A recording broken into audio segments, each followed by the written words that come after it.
Buen día para todos. Este es el segundo video que responde a la tercera actividad de la materia del lenguaje para el proyecto de educación autónoma en la maestría en lingüística.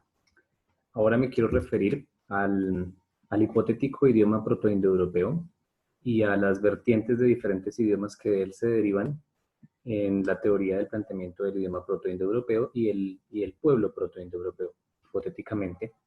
El primero de esta región, de lo que comprende estos dos continentes, y el cuarto en un grupo de lo que se puede llamar el otro idioma hipotético original del mundo, que es el nostrático. Entonces quiero compartir una imagen de Didactalia. Didactalia.net nos provee esta imagen que me parece un recurso bastante interesante, muy bien diseñado y además una muestra artística genial, me encanta. Y quiero utilizarlo como base para explicar algo. El idioma protoindoeuropeo o indoeuropeo solamente, como se ve aquí en la raíz del árbol, el tallo principal del árbol, estuvo planteado principalmente por James Clarkson, entre otros autores, pero James Clarkson es como el principal representante de esta idea. Uno de los primeros estudios que se planteó dio origen a dos vertientes.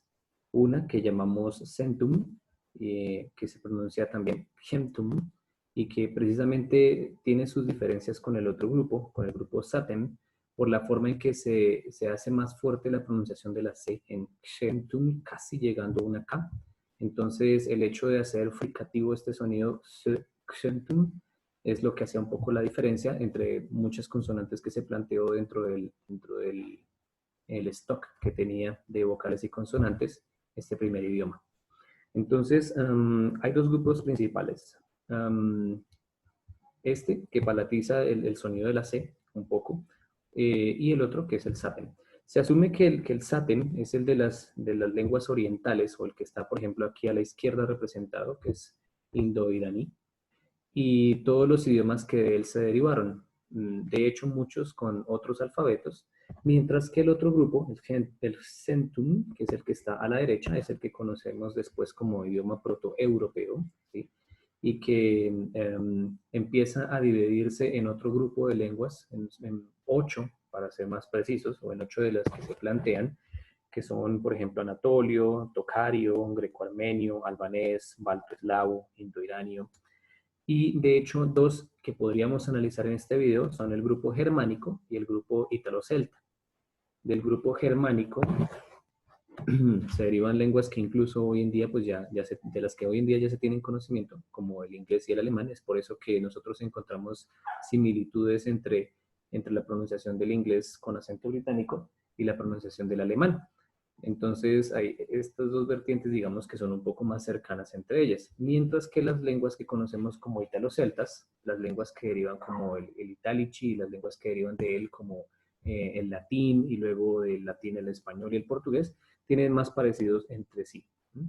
Entonces, explico esto porque quiero que se tenga presente que las lenguas guardan cierta relación entre ellas, tienen grupos de fonemas y de hecho también tienen grupos de morfemas y tienen grupos estructurales que son similares entre sí, dependiendo de varias cosas, entre ellas pues la localización geográfica. En el video anterior explicaba que los aspectos geográficos dentro de la sociolingüística son bastante importantes porque marcan identidad y además marcan grupos de palabras comunes, o lo que llamamos cognados, por la constante interacción social y porque la cercanía geográfica ayuda a eso, ¿sí? Entonces vemos cómo las vertientes de idiomas se separan o se acercan según el lugar en el que se encuentran.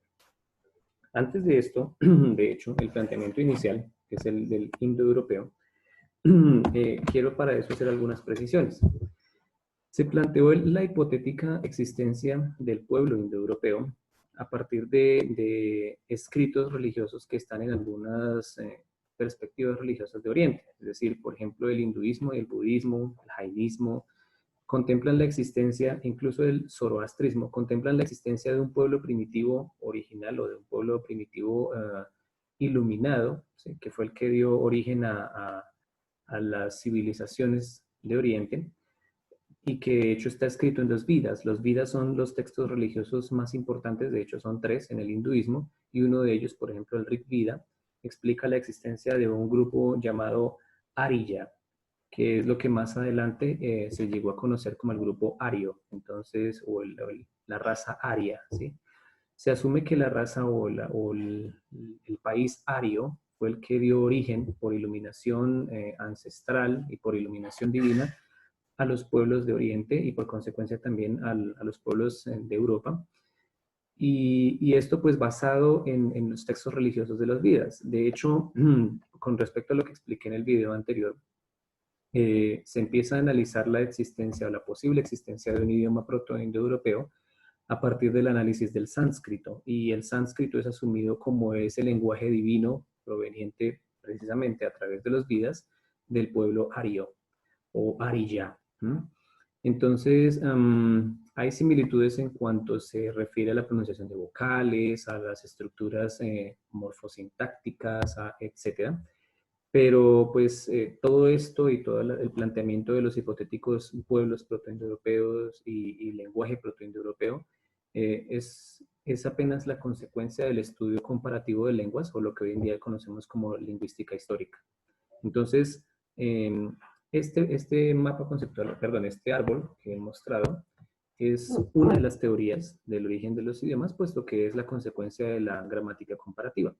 Pero pues todas las teorías sobre el surgimiento de los idiomas son aceptadas y es apenas un análisis que se hace, pero sí quería resaltarlo porque a partir de que nosotros podamos comparar qué similitudes tienen los idiomas y, y qué palabras similares o estructuras similares tienen, podemos aprender un poco más, podemos estar más en contacto con nuevos idiomas, podemos estar más en contacto con un aprendizaje global y básicamente eso es lo que quiero encerrar con este prototipo de maestría.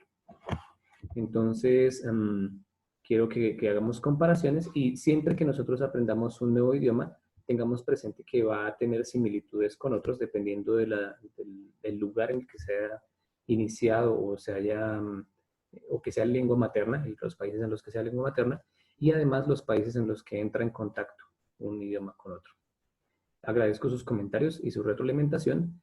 Estaré dispuesto a responder inquietudes siempre que haya lugar. Muchas gracias.